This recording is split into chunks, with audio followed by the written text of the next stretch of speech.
La rivière Essonne, c'est une rivière de plus d'une centaine de kilomètres et autour de cette rivière, bien évidemment, de nombreux habitants, de nombreuses communes et de nombreuses activités. Notre rôle, nous, SIARS, en tant que gestionnaire de la rivière, c'est de faire en sorte que l'intérêt général de bon entretien du cours d'eau, de bonne gestion du cours d'eau soit pris en compte et soit assuré pour l'ensemble de ces acteurs du cours d'eau et l'ensemble des habitants de la vallée.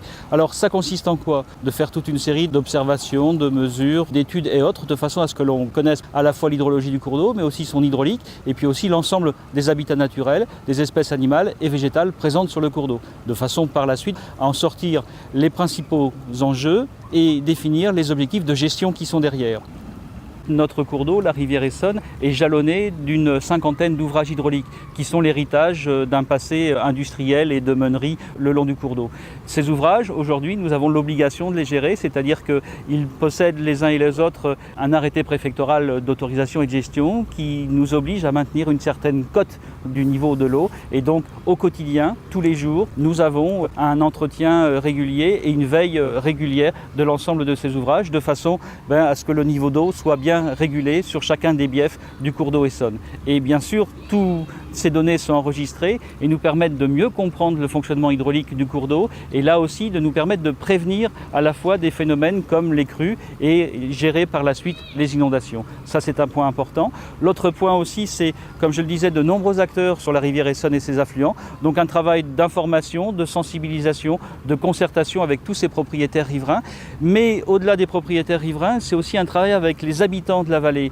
Et la rivière Essonne, comme la plupart des cours d'eau français, ces dernières décennies, voire ces derniers siècles, l'homme a un peu tourné le dos à la rivière. Et aujourd'hui, notre objectif, et c'est l'objectif des élus du SIARS aussi, c'est de faire en sorte que les gens retournent à nouveau vers la rivière. Et on a lancé tout un programme de mise en œuvre de circulation douce à l'échelle de la vallée de l'Essonne. L'exemple du parc de Robinson en est un. C'est un premier maillon qui est en train d'être réalisé.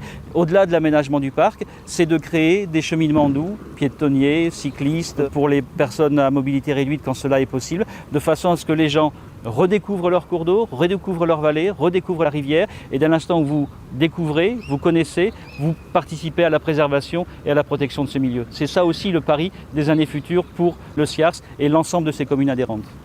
Ce travail, on ne le fait pas tout seul, Comme je disais, c'est un vaste bassin versant.